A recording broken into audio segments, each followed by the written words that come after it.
Good afternoon, everyone, and welcome to the OER Dynamic Coalition webinar. Today's discussion revolves around the theme, navigating copyright in the age of emerging technologies. It's my camera, here we go. And today's session aims to enhance understanding of the impact of emerging technologies on copyright in OER, explore challenges and opportunities in this context, identify key considerations for policymakers, educators, and content creators, facilitate collaborative strategy development for flexible copyright frameworks. Before we go into our presentations, I'd like to introduce the OER Dynamic Coalition. It was established in March 2020 by the UNESCO Communication and Information Sector, and it aims to support the implementation of the 2019 UNESCO recommendation on OER, and in particular to share information and support collaboration. It is a means to create synergies and networks for the implementation of this normative instrument. So let's get into our agenda now and explore how copyright intersects with emerging technologies in the OER landscape. We have a very, very interesting lineup of speakers this afternoon. And our first speaker is Mr. Christian Peukert, Professor of Digitization, Innovation, and Intellectual Property at the University of Lausanne in Switzerland. Professor Peukert, the floor is yours. Thank you so much for the invitation. It's great to be able to speak in this audience. I will actually will not talk about the effect of technology on copyright, but about the effect of copyright on technology. And so let me start with a quick plug of a recent paper that we wrote and reviewed 160 plus papers, and essentially concluded that we don't have sufficient empirical evidence to guide policy regarding copyright in a digital economy and copyright on AI-generated works. And the main reason is because there's lots of legal uncertainty about the use of AI training data. So there's a recent article that came out in the journal Science, co-authored by a long list of prominent IP law scholars, that essentially says that copyright law needs to change in order to not be a burden to research and development of data-intensive technologies such as artificial intelligence. And that's not only sort of a concern on the academic side, but of course we've seen in practice also, a lot of lawsuits. For example, this prominent one where the New York Times sues OpenAI and Microsoft for copyright infringement, that sort of illustrates that there's like a huge uncertainty of whether training data sets or things that go into these large language models are actually copyrighted or not, and sort of a whole debate about proper compensation for rights holders and so on is happening right now. Also on a regulatory side, I want to mention that there's new AI regulation that essentially mandates high quality data. For example, in Article 10 of the EU AI Act, which will come into force very, very, very soon, I guess, essentially says that data sets shall be relevant, sufficiently representative, and to the best extent possible, free of errors and complete. But then if you think about this for a moment, then it's clear that this kind of can clash with copyright law. How can a data set be sufficiently representative or even complete when rights holders can exercise exclusive rights and make sure that not everybody can use their works in a data set? So essentially quite the opposite of complete or sufficiently representative, whatever these terms mean from a statistical point of view.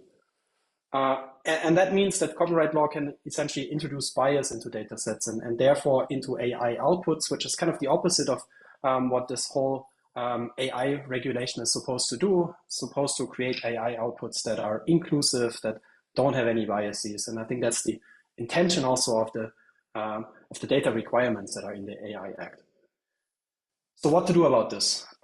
So with my team, we are working on a couple of research projects where we aim to contribute large-scale empirical evidence on a lot of questions. But for today, I'll focus on two. What is the effect of unclear license status of data sets on research and development in AI?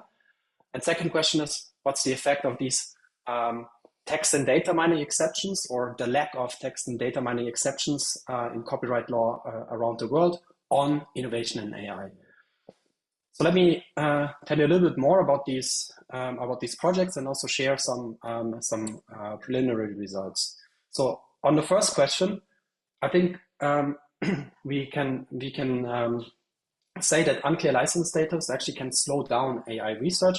So we look at the database of essentially all the publications in machine learning, 120 something thousand academic publications that also come with a whole range of data sets that have been used by these researchers. All the tasks that you can think of, computer vision, natural language processing, and so on. All these technologies that have shown great advancements in the last 5 years or so. We'll have information on the license status of the underlying data sets, which is kind of the most interesting question, most interesting variable that I guess we have, and then all kinds of outcome measures. How much improvement do machine learning methods provide over existing methods? We also see the corresponding code on open source repositories, and then also the number of papers that use the same data set. As I mentioned, this is ongoing research. What I think I can already share is that we find that data sets without a clear license are less influential. They are reused less often in AI papers, in these machine learning papers, and they're used for a smaller set of machine learning tasks. On the second question, what's the effect of these restrictive copyright laws? But actually using the tremendous work of legal scholars, that one paper that came out in Science that I mentioned earlier, where they essentially mapped the entire world, 200 or so countries, look at their copyright law and map it according to how permissive or how restrictive is a national copyright law when it comes to the use of data for research purposes. And as you see on this map, there's lots of different colors. Green means a very open copyright system where there's an exception for research, and then red means restricted. There's essentially not the possibility to do AI research. And we're going to use that variation across the world in order to ask the question of, what is the relationship between research exceptions in copyright law and research progress or AI innovation on the other side. So we do that by selecting or collecting information on the number of patents filed with the US Patent Office by international applicants, so applicants from other countries, and try to see whether in countries that are more permissive or more restrictive in terms of their copyright law, we see more or less of AI patents. And then we also look at sort of just the number of startups that are founded, again, using the cross-country comparison and try to understand what's the relationship between having a restrictive or a permissive copyright law on the number of AI startups that exist in a given country. And again, here, this is ongoing research, but what I think I can share so far is that countries without full research exemptions, these text or data mining exceptions, see less AI innovation. We see a lower share of AI patents among all the patents filed from that country in the US, and there's a lower share of AI startups among all startups in a country. And if you want me to conclude, then I'd say that copyright policy needs to find a balance, a very difficult balance, of course, to reach between research and development, between interests of society, and of course also between the interests of rights holders. And that's a very difficult thing to do, and I hope that some quantitative evidence could help to do so. With that, I thank you once again for having me on the panel. I'm looking forward to the discussion and to your questions. Thank you very much, Professor Peukert. It's very interesting to look at the question from the other side, if you like, upside down, because it provides another insight into the issues that are being discussed. And indeed, I think we might need to have 4 legs trying to hold things up at the same time rather than just 3, because there are a lot of issues and it brings up a lot of questions. I would like to ask the audience if they have questions to put it into the question and answer in the Q&A box in the system, and we will get back to them. And please write it right away so we can address it when we get to the discussion point. Now, the next presentation is on libraries, and we have with us Melissa Levine, Chair of IFLA's Copyright and Other Legal Matters Advisory Committee, who will be speaking to us about libraries at the forefront, copyright, and emerging technologies in OER. Melissa, the floor is yours. Thank you. I appreciate the opportunity to participate in this conversation. And already the talk that Christian just gave is thought-provoking for me. I focused a range of notes about open educational resources. And I work at a large American research library, large campus, with very diverse student body and range of research areas and interests. And so while I'm here as the chair of the committee for IFLA, the Advisory Committee on Copyright and Other Legal Matters, my comments are shaped by the practical expertise, experience and observations I make on the campus. So first, one of the things that's striking about open educational resources, because many of us are interested in the sort of the open possibilities of OER, is that according to some numbers, worldwide, about 49% of students have already completed some kind of online learning. Online learning is the fastest growing market in the education industry and has apparently grown in the range of 900% since its creation around the year 2000. And the other number I wanted to flag is that the online learning industry is projected to be worth more than $370 billion by 2026. So while many of us arrive in this area of open educational resources and things open with a certain set of aspirations, this is also a very significant area of commercial interest. The issue of indeterminacy that Christian touched on affects everything in the OER ecosystem and the way in which copyright intersects.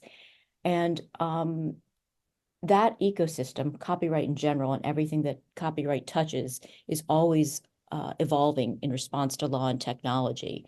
It is evolving today with regard to expectations about privacy and so many other areas. So in terms of thinking about OER, at one level, I sort of relax because we as humans have been through many changes and figure out paths forward. On the other hand, copyright is not just a body of law by itself. It is typically affected, shaped, or associated with other areas of the law when we're trying to deal with one piece at a time as a practical matter. One of the other areas about OER that I see as, again, a practical matter is the extent to which certain content may be permissible in one country and not permissible substantively in another, and the question of just the legality of the material itself in different contexts. Many of us, when we think about OER, talk about our commitment to producing materials that are open from the beginning by design. So a proactive approach to the production is significant for the efficacy of the materials and the courses that they're associated with. Open norms, which I'll come back to towards the end of my remarks, allow for legal uses that meet this need for flexibility, especially when paired, and this is another area of concern, with proper citations, attributions, and acknowledgments. This allows, or in theory would allow, better association of materials with their respective rights holders, but it also ensures or helps support the scaffolding of the substantive accuracy, the provenance of the information, so that there's legitimacy and authenticity in the substantive content, as well as the association with copyright and rights holders. We know that, and this has been the way for the 30 years that I've been working in the copyright space in libraries, archives, and museums, our current and past assumptions are persistently unsettled.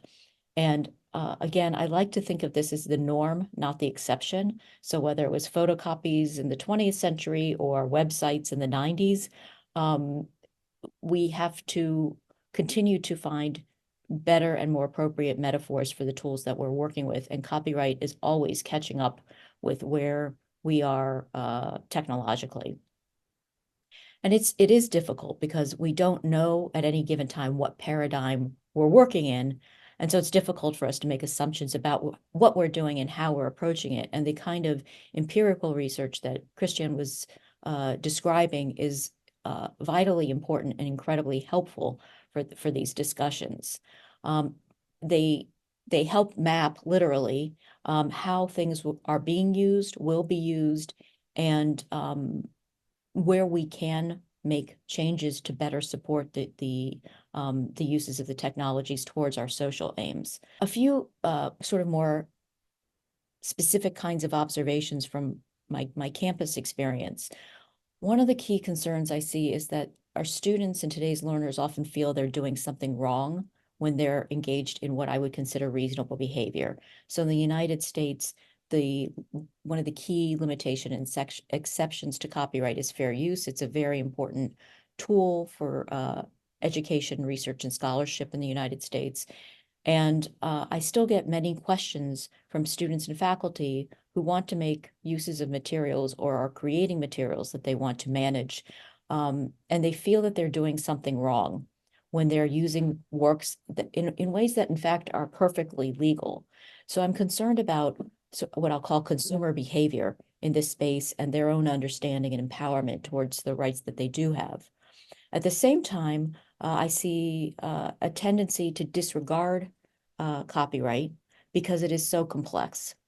And the average consumer, the average learner really does need to know much more than I needed to know as a child with a paper analog book in my hand.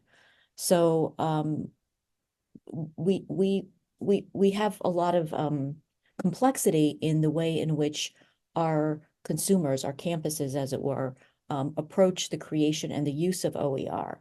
I'm also anecdotally, my sense is that there is more creation of OER than use and reuse of OER. And I think it's very important to model the legitimacy of using something according to perhaps a Creative Commons license that's been applied, and demonstrating that this is a legitimate use, not only of the materials, but in terms of one's own teaching and scholarship. I've mentioned this issue of authority, the issue of having, I'll say, metadata associated with materials to ensure the relationship with the rights holders, but also the quality of the material, the sources of the material, its provenance. I also wanted to mention, and this relates in a sense to a form of trademark issues, the way in which a trademark can represent the association of something with the source of a good or service.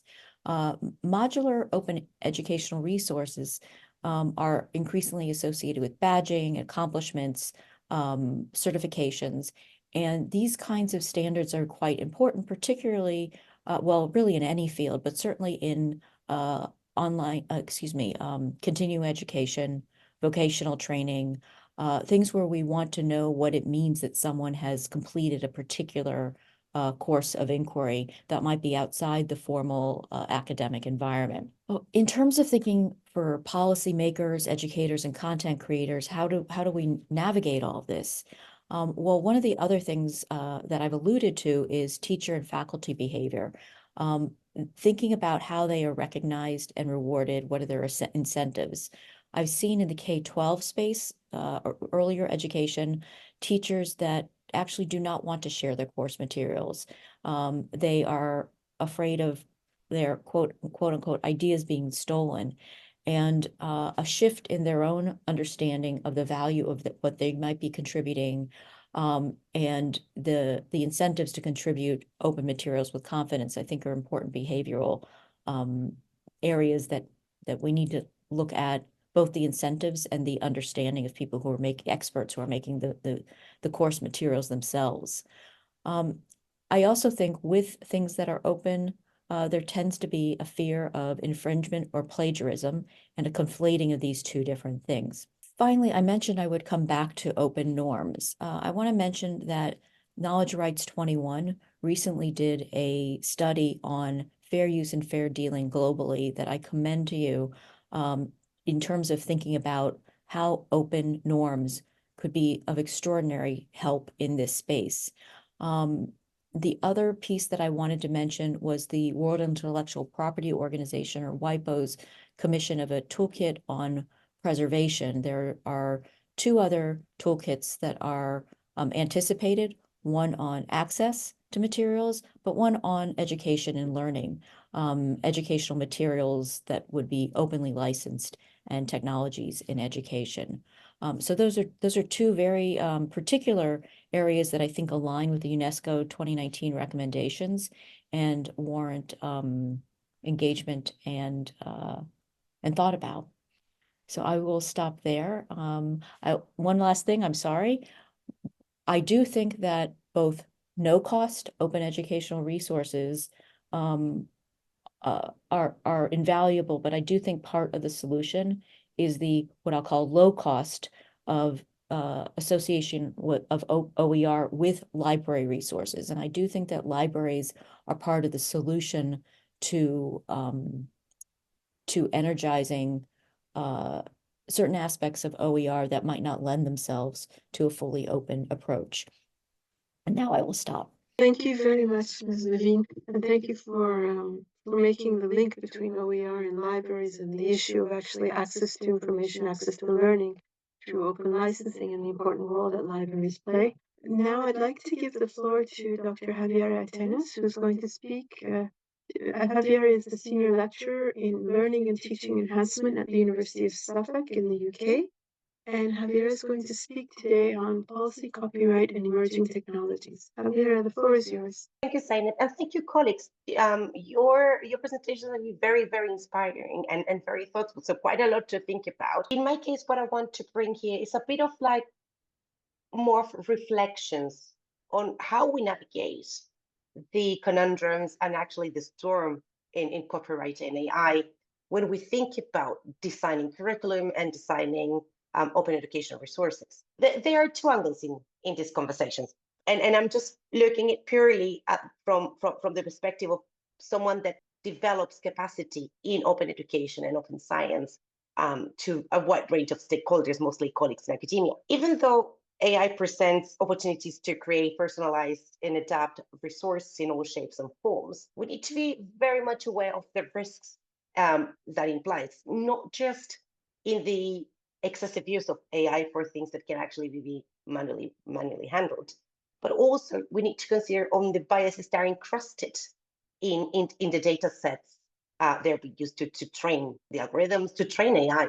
So when we look into the advice that we give to colleagues, that I give to colleagues when we develop spaces for co-creation and creation of open educational resources, we look at ethical dimensions and ethical considerations for responsible use of AI when developing OER and all sorts of learning and teaching resources. First, we need to look at how much we understand the platforms that we use to develop resources, to develop content, to develop teaching materials, because these tend to amplify social inequalities and discriminatory practices. There are, and this is quite interesting, gender and ethnical biases in the machine already. So the way, for example, in which these platforms describe marginalized communities, vulnerable communities, and minoritized communities, and actually communities that are not minoritized, for example, women, are actually quite concerning. So we need to understand how machine learning and how training the data sets, training data sets are being used to code information into these platforms. Therefore, when we talk about AI-enabled OER, because it's not AI-designed OER, it's just OERs that have been enabled through AI, we need to consider first, which are the key elements that we are trying to embed to support our learners. And I personally, a framework that we've been using for quite a while is the idea of data justice and data ethics. How we bring the principles and the perspectives and the key elements of data justice to try to develop, if we have to develop OER through AI, to ensure that these are inclusive and they challenge power inequalities instead of amplifying them, as it's been happening. But also, we need to equip the educators and my fellow academics and fellow teachers into understanding ethical conundrums, ethical challenges of AI in spaces, for example, this algorithmic discrimination. So they can also respond and anticipate to these biases when designing or using AI and generative AI to design OER.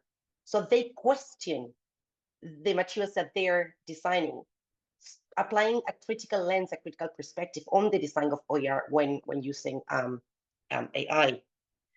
So our model is basically use the data justice principles in terms of participation, digital literacy, and research ethics when ensuring that the design of an OER using AI have elements of informational privacy, access to representation, ability to challenge the biases in which the people is portrayed in within OER, and ensuring the benefits, but also critical engagement with technology, which I think is key.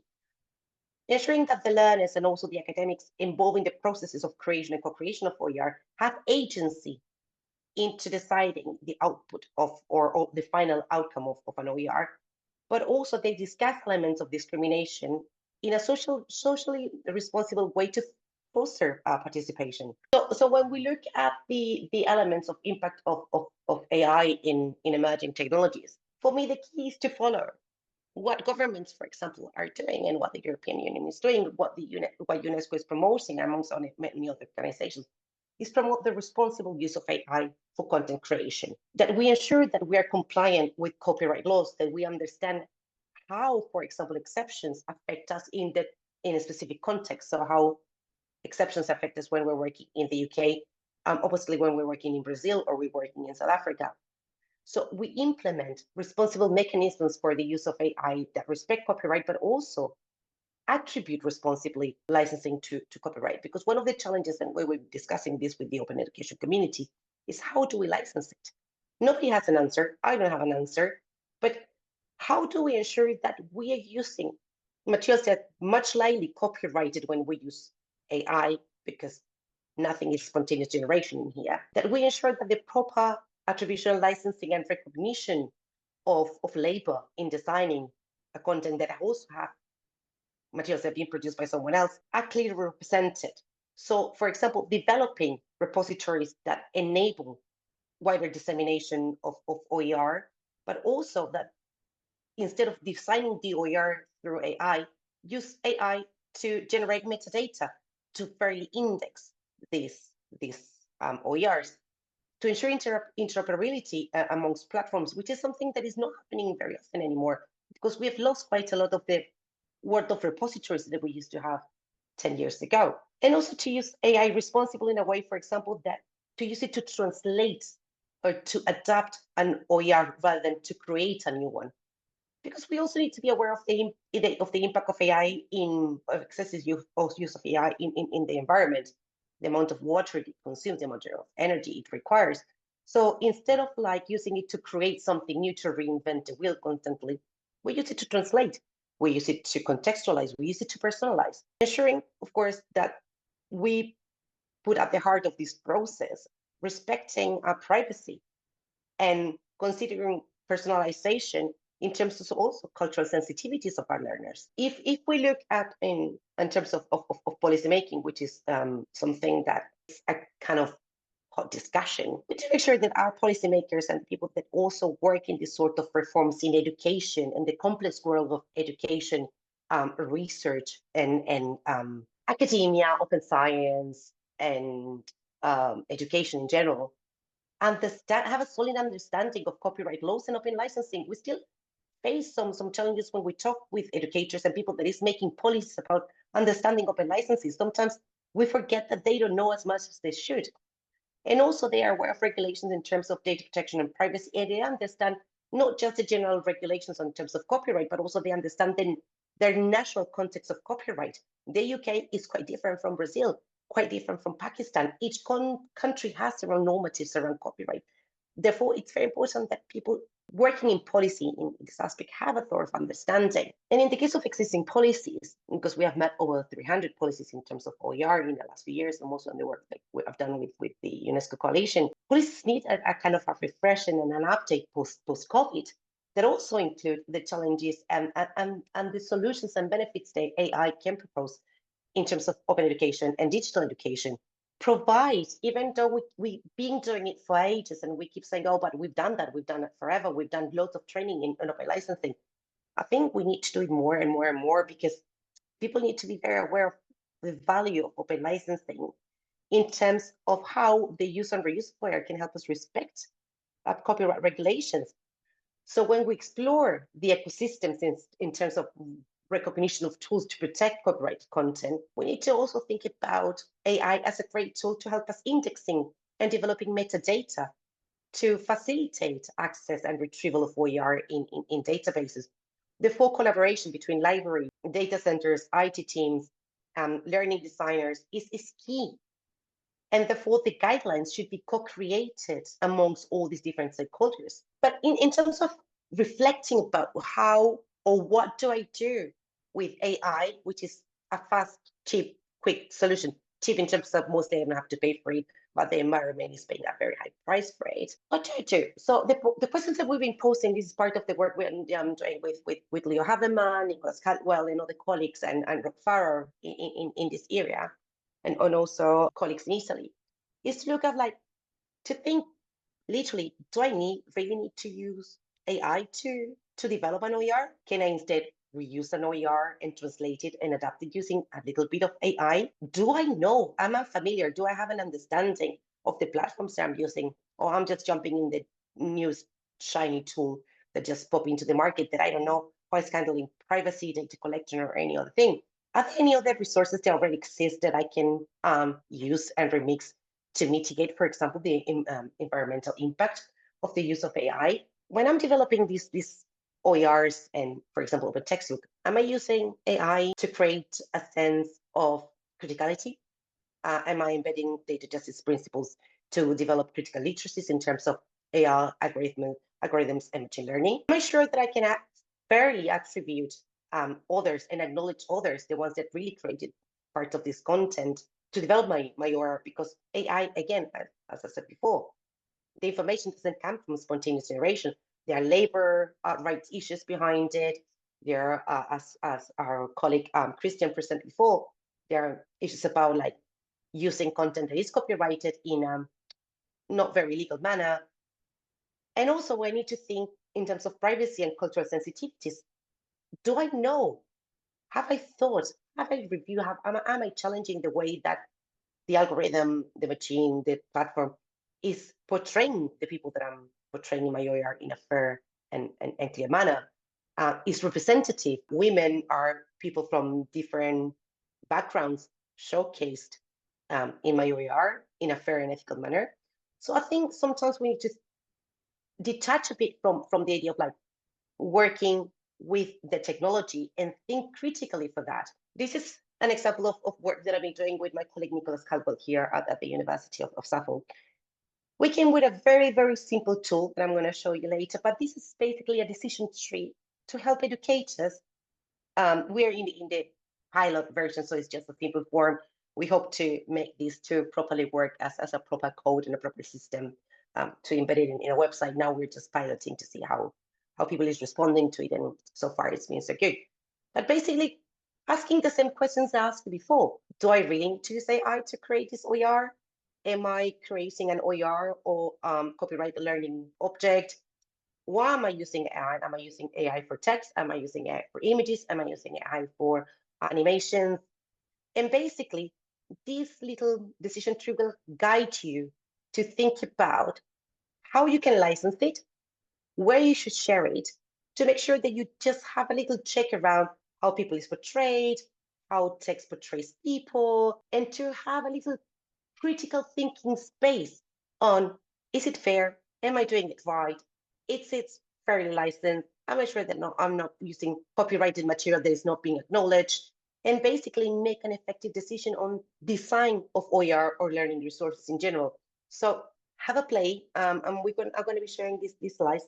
Have a play with it and think about how you develop OER or learning resources. They are ethical, responsible, and also inclusive, contextual, and accurate to reflect not just good quality of teaching or just quality of knowledge, but also diversity of knowledge and inclusivity in the way that we present our teaching resources, and think about the principles of data justice in terms of participation, co-creation, and engagement, responsible engagement with technologies, because that will help also your learners to create a sense of awareness of the importance of using technologies.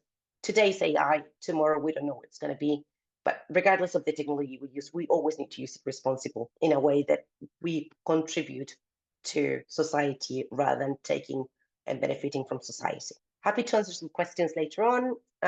Thanks to the UNESCO team for this invitation. Thank you very much, Javiera, really for a very fascinating presentation and very clear. Thank you also for sharing the link to the tool, which looks really fascinating. Our final presentation is on emerging technologies and copyright enforcement. And we'll hear from Ms. Meredith Jacob, Director of Copyright and Open Licensing at the American University Washington College of Law's Program on Information Justice and Intellectual Property. Meredith, the floor is yours. Hi, thanks much, and thanks for the introduction. I do have slides prepared, but I am going to skip over some of the stuff that I think has been covered so well by the colleagues who came before. Amusingly, I think Melissa and I have at least 2 or 3 lines there that are exactly the same because of the way we think about it. So I'll take that as a good sign. I think one of the sort of foundational questions we have to talk about is, why are we having a webinar about copyright for people who work in education? So I think there is sort of this question of like, why should educators care about copyright? Traditionally, core educational activities, reading, teaching, discussing, lending, and quoting, were always privileged in copyright. They were sort of set aside. They were either explicitly out of scope. So reading something and teaching and talking to other people about it is just outside of the scope of copyright. And then there were specific exemptions, limits in the law for things like quoting and study. And so we see at the sort of beginning of copyright, this idea that copyright should not be the core way we regulate and think about the value of teaching. But as new technologies that involve making copies, that involve the things that we think about in copyright industries come into play, we see changes in both the laws and the norms about what you can do in teaching and education. As Melissa said, I think we saw these happen in the second half of the 20th century. We saw photocopying come into schools as an affordable technology. We saw digital publishing and word processing, and then we saw sharing on the internet. And so each of those things, I think, brought copyright worry into parts of educational practice and were never entirely resolved. So we get to this new set of things that we've been thinking about in maybe the last 10 or 15 years of copyright in education. The first being that at some level, all teaching now is sort of digital or hybrid in most cases and in most schools. So even if you are teaching primarily in the classroom, you still have materials on a course site. You're still dealing with digital materials.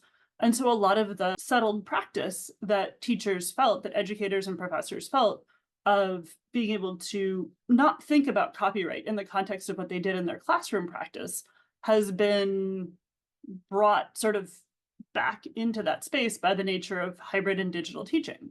So we'll have educators who would have never thought twice about, putting a book on the shelf for their students to read, suddenly being, really concerned about what they could post in their e-course reserves or on their student website. The other thing that we've seen in education, perhaps lagging a little bit behind libraries, but still is this huge issue, is this shift to subscription rather than ownership.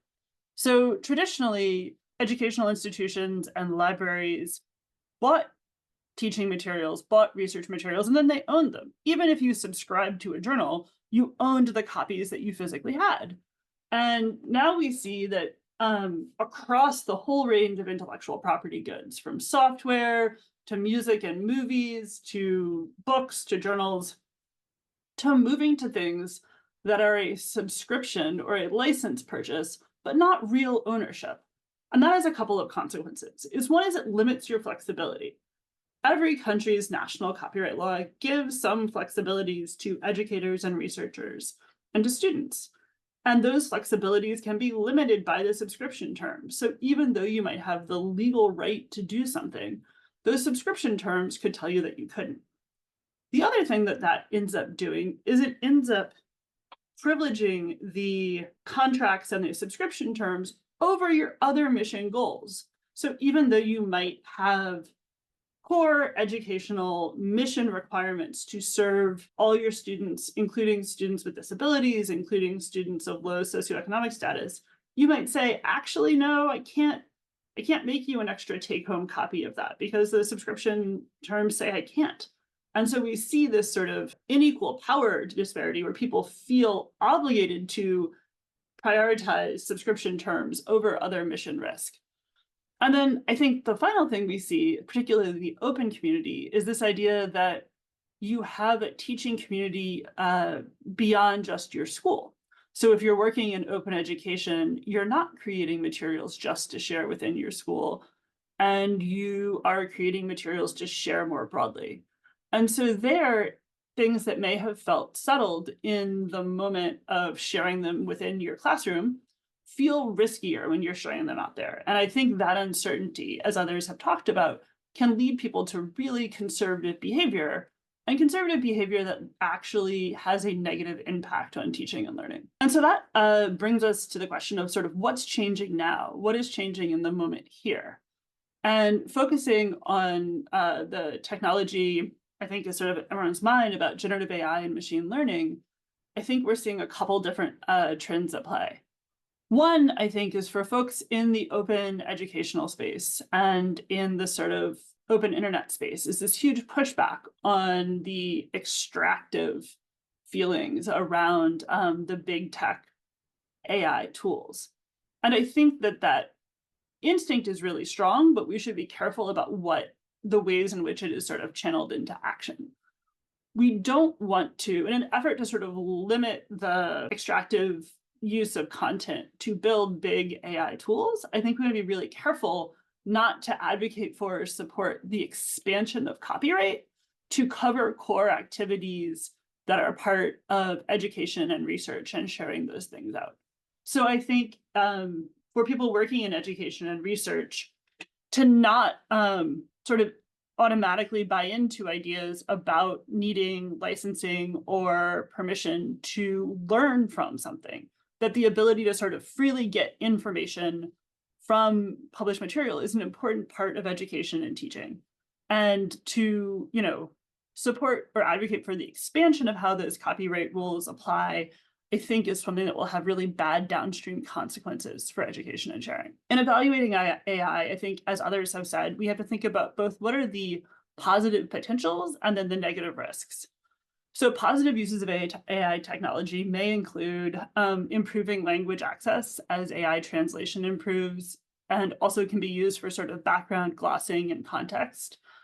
Support for students with disabilities in format shifting and in providing sort of interactive access to content. Support for students with neurodivergence. We've talked some in sort of initial things about how AI technologies might allow for different structural delivery of materials. So things that had different pacing, things that were presented in a sort of question and answer or tutorial format. Broadly, I think we see the OER field in some situations lag behind commercial materials in terms of things like simulation and interactive features that are really expensive to produce. And I think there's the potential for those types of features to be produced with AI. And then finally, there's this issue of workforce preparation. I think the reality, whether it is normatively good or not, is that industries are starting to use AI technologies very rapidly. And so as students come out into a changed jobs market, having students be able to understand and critically evaluate and use AI tools is going to be important in preparing them for those entry-level jobs. That the jobs of sort of writing a bad first draft or doing some of those things are at risk, but having students actually be able to use these new technologies, whether they are honestly good or bad, is important for preparing them for this new workplace. And I think being pragmatic about that is important. And at the same time, there are really large risks. I think there's the risks that these tools actually can act to exacerbate structural inequality, that they can supercharge the existing pressure to switch over to subscription models by having tools for whatever your educational purpose is tied in with the platform and tied in with the content in a way that can exclude OER, privacy, surveillance, and tracking issues, as others have talked about, and just the risk of sort of low quality content as background noise. I think, as Javiera said, one of the least interesting uses for AI tools is actually the creation of new OER that is largely duplicative of existing OER. Using AI for things that we don't already have good human-created OER for interactivity, for support and tutoring, for analytical and finding uses, those are going to be the ways in which AI is useful, and just sort of churning out neutral content is probably not going to be it. And so as we evaluate how to use these technologies, I think we have to not talk about copyright first, and in some ways not even talk about technology first, but talk about mission. Like, look at our teaching, our production and use of OER, and say, what are the things in which we could improve? And then, are these technologies useful, and how are they useful, and how are they not? And then what the copyright problems are. Because I think if you start with a copyright question, you lose focus on sort of what the core teaching and public interest missions are. I would argue that at this moment, what folks who care about access to knowledge, OER, and education need to do is think about what their positive agenda is for educators in the use and implementation of AI tools. And here are 5 things that are sort of my big 5 sort of areas of inquiry, and I would encourage others to think about how these play out in their work. The first is not having a rich kid Google and a poor kid Google. That as much as there are problems with the way we do search right now, with some sort of marginal changes, people get the same results. They have the same ability to get access to information about their world. And if these AI tools are going to be paid or subscription rather than ad supported, we need to have a model where these tools are more like internet service, where they're available to any willing purchaser at a reasonable price, and less like ebooks or Elsevier, where libraries and educational institutions are not able to access them at a competitive pricing model. We need fair licensing for educational institutions, libraries, and other public institutions so that their students and their constituents have equal access to these tools that we are going to use to learn about the world and to navigate our choices. The second is to keep a feasible legal space for open and free AI tools. While licenses, I think, are important within the OER community, I am skeptical of their public interest role in building AI tools. If you have a really complicated or expensive licensing and opt-in, opt-out model, the people who are going to successfully navigate that are big technology companies, and they're going to limit the ability to build meaningful, alternative, open or public models. And within that, I think we don't want to, do anything that trends towards embracing this idea that you own ideas. It is really important for education and research that ideas and information remain free. And I mean that including free from sort of opt-in or consent.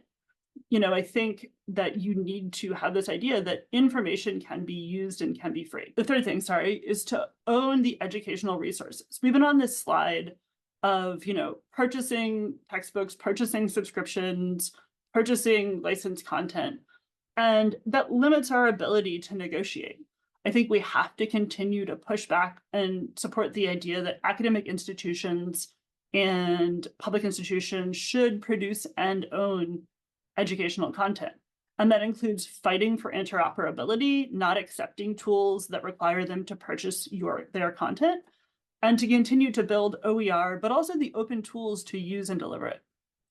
I think we need to focus on the way this impacts marginalized students, as I think Javiera really usefully talked about the bias in data and models. And so to be careful and to think really aggressively about what bias you have there, to not replicate or even amplify the bias that we already have in the system.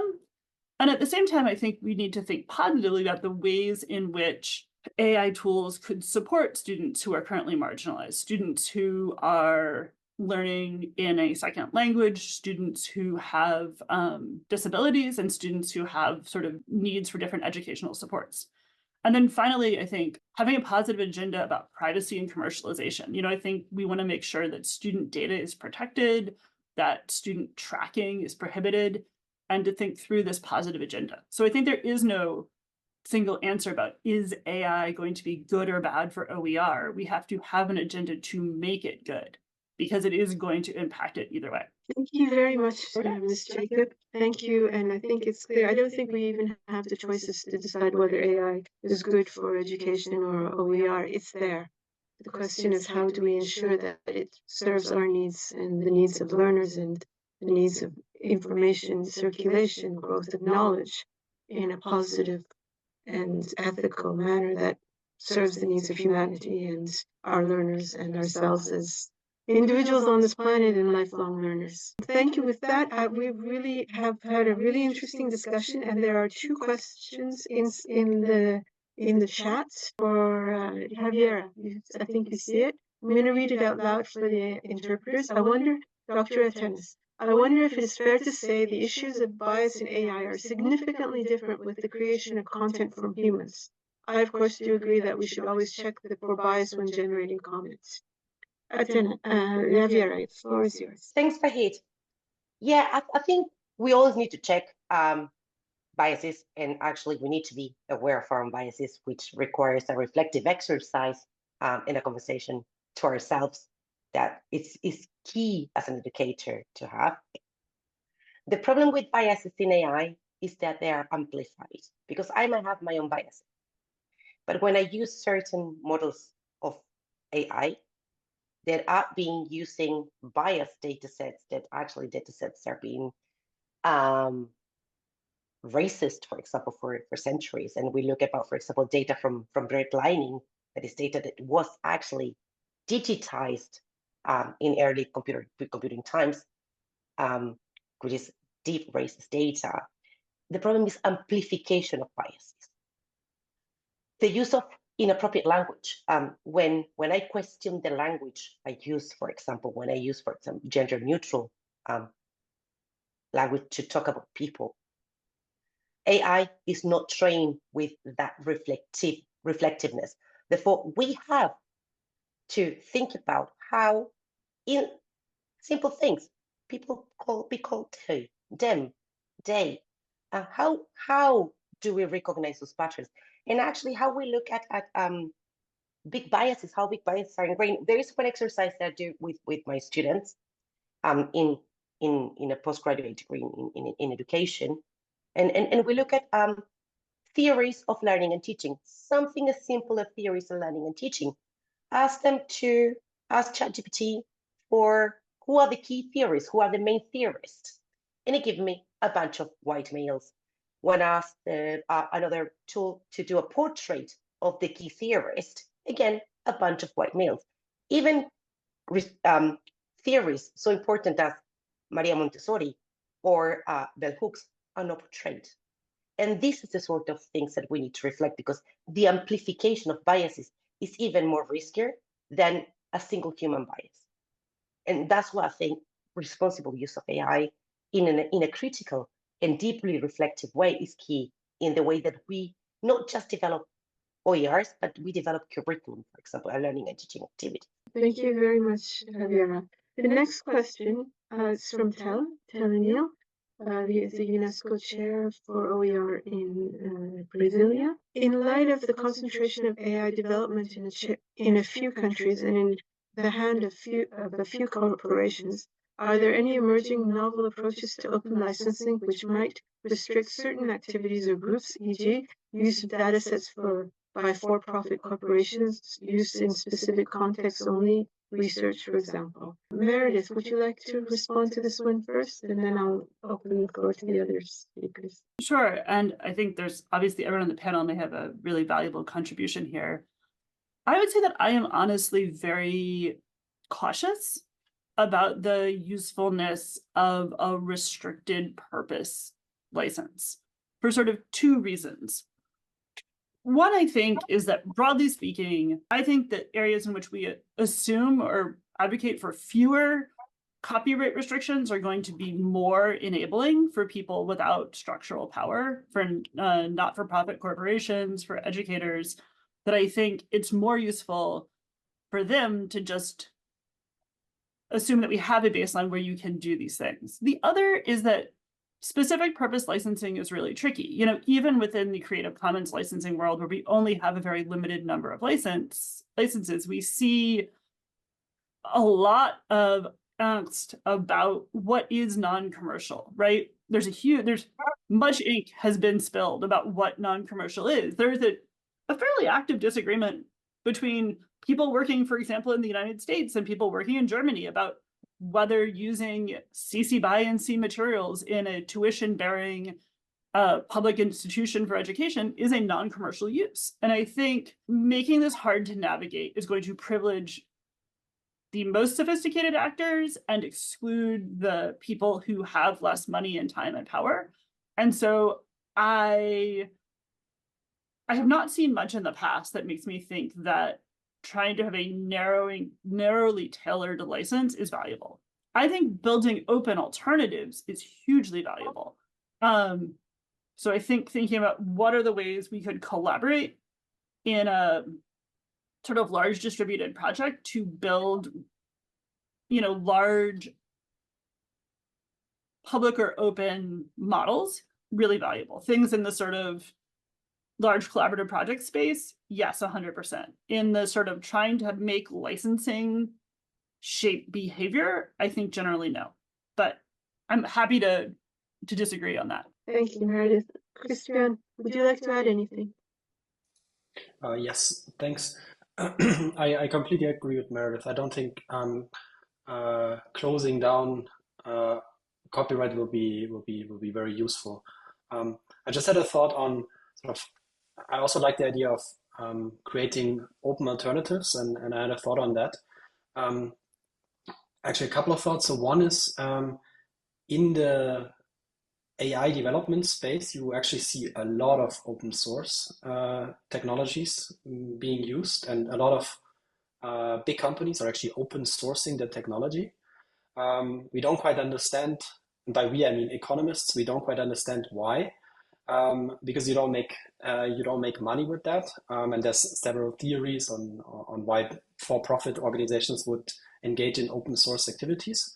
My prediction for the future is that we will see much more open sourcing of AI models of commercial firms, because regulation provides incentives to do so. So the European AI Act essentially has substantial carve-outs for risk requirements for open source models. So a lot of very heavy regulation doesn't apply for the open source community, which I think will just mean that the companies are just going to open source a lot of tools that they're actually using.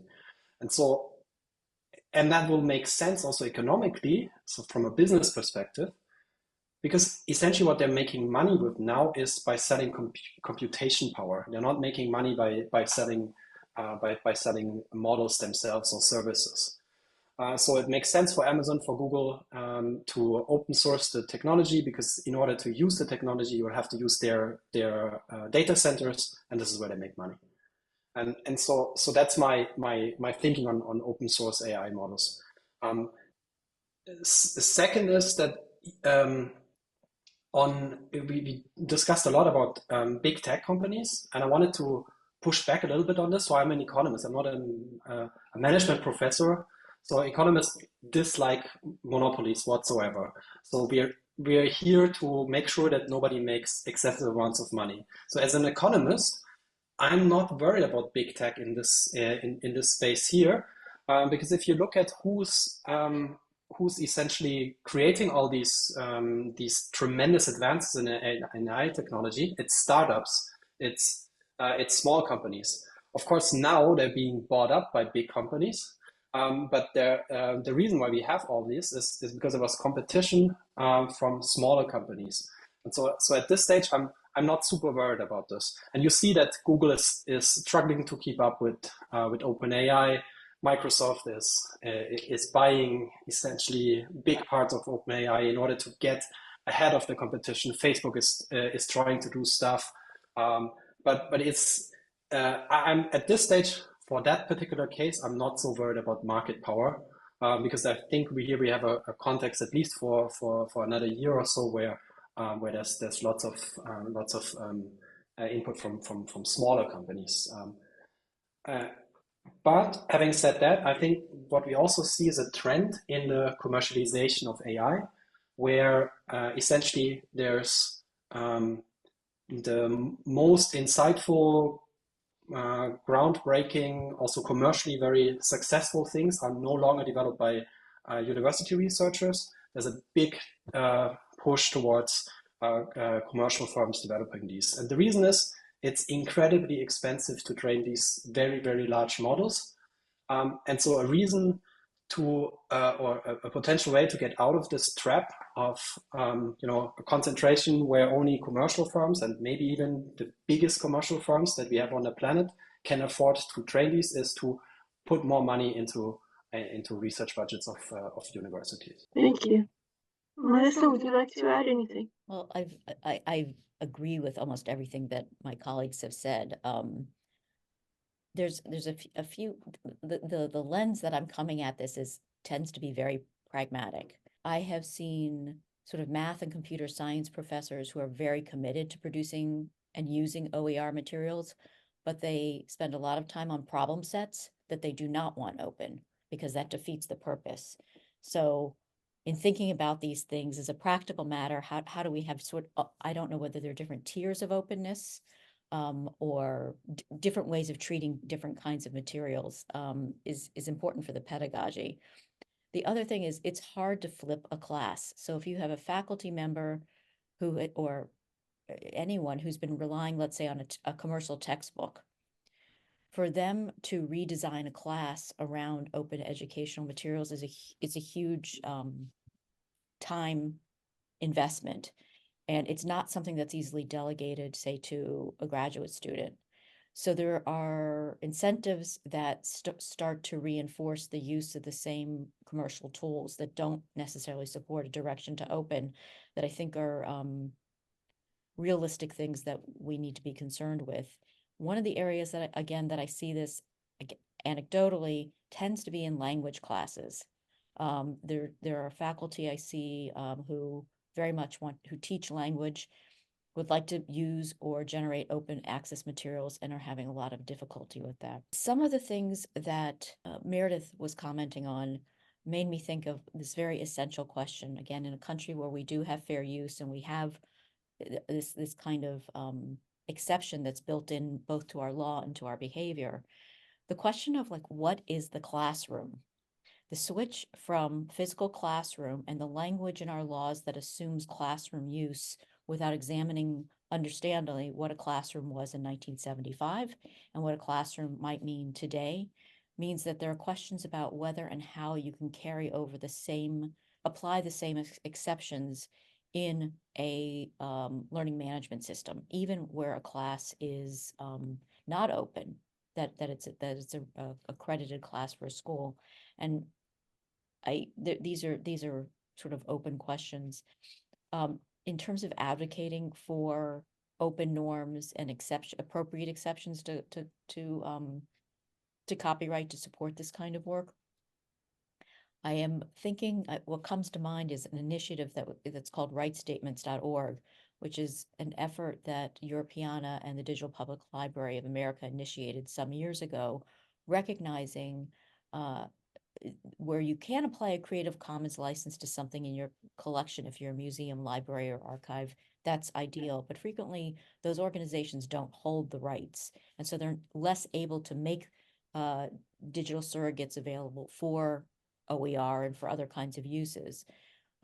Increasingly, many libraries would say, we've made these images available for you. You need to make your own determination of the rights for your use, which is still the practice and a valid approach. But increasingly, people do use and want to use. And one of the things that we saw was that for the United States, because of fair use, there were thousands and thousands of collections already online, whereas in the EU, the collections that were available were either available under a Creative Commons license, they'd been permissioned, or they were in the public domain. So the scale of material that was available really did have different directions. And again, this let me think. I was thinking about that when Christian was talking. Thank you. And Javiera, would you like to have the last word on this discussion? The consideration and also looking at the perspective from Meredith, from Melissa and Christian, the idea of getting entangled in a discussion in regards of licensing can actually put us in a situation in which we spend lots of hours discussing what is the most appropriate license, rather than focusing on developing quality, inclusive, and ethical, responsible resources, regardless if we use AI or not.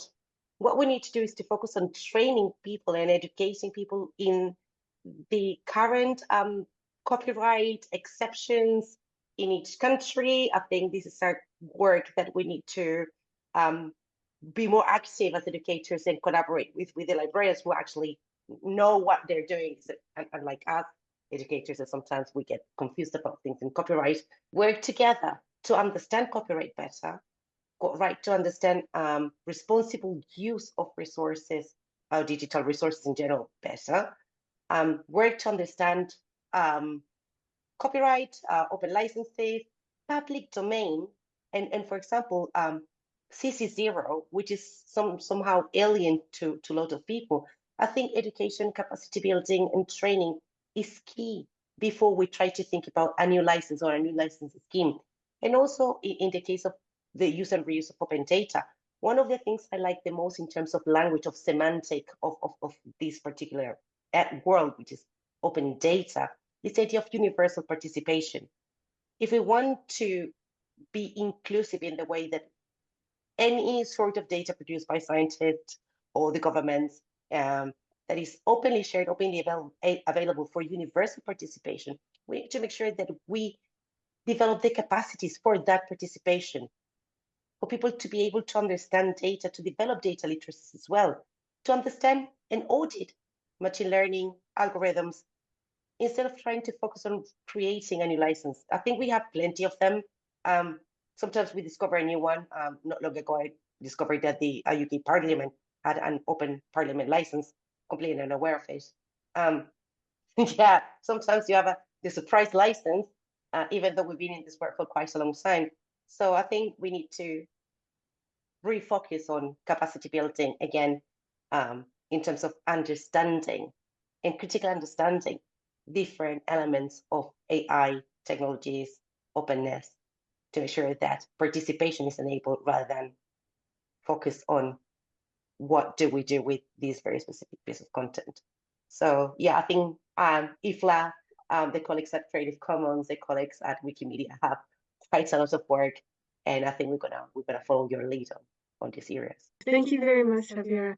So we have gone a little bit over time, but the discussion has been very rich, and I think it's interesting to have started by looking at the question upside down from what we usually say, rather on AI's impact on copyright rather than the impact of copyright on AI, so we can have a look at the discussion from a fresh perspective, and OER, and then to go to the libraries issues, and then emerging technologies and how they address this, and then a more in-depth discussion on policy copyright and what it means, and then looking at also the ethical issues around the use of data, which is really something that is not just about AI, but it's about the way we use information in principle, that just gets exasperated because of the volume exponentially of the use of the data thanks to machine learning. And of course, we have to, I think we have to be here fair to machines.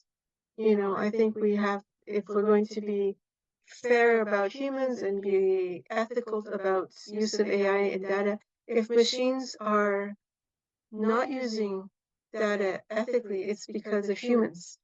And it's what we're doing, and it's the way we use it already in our day-to-day life, because it's machine learning on our own behavior. So that's something that's a topic of another webinar altogether, but I think we have to look at that. And then, of course, going back to emerging copyright and the trends that Meredith has shared with us. And I'd like to thank all the speakers, Meredith, Christiane, Melissa, Javiera. Thank you so much for your time and for participating and speaking. I'd like to also thank my colleagues, Aisatu, who was organizing this whole event. I think Aisatu was the one who contacted you, reached out to you again, and then reached out to you one more time, if not many more, and who made this possible. And to Eleni, who's part of our team and who's really pushing, we're working all together, and we're very happy that we were able to hold this. And we've put into the chat the link to the UNESCO OER Dynamic Coalition. And if you'd like to join us, please we just ask you to fill out the questionnaire. It's just to register in our database, and we'll keep you informed of future activities of the OER Dynamic Coalition. And hope to see you again next time. Thanks a lot. Have a nice evening or a nice day wherever you are. Bye-bye.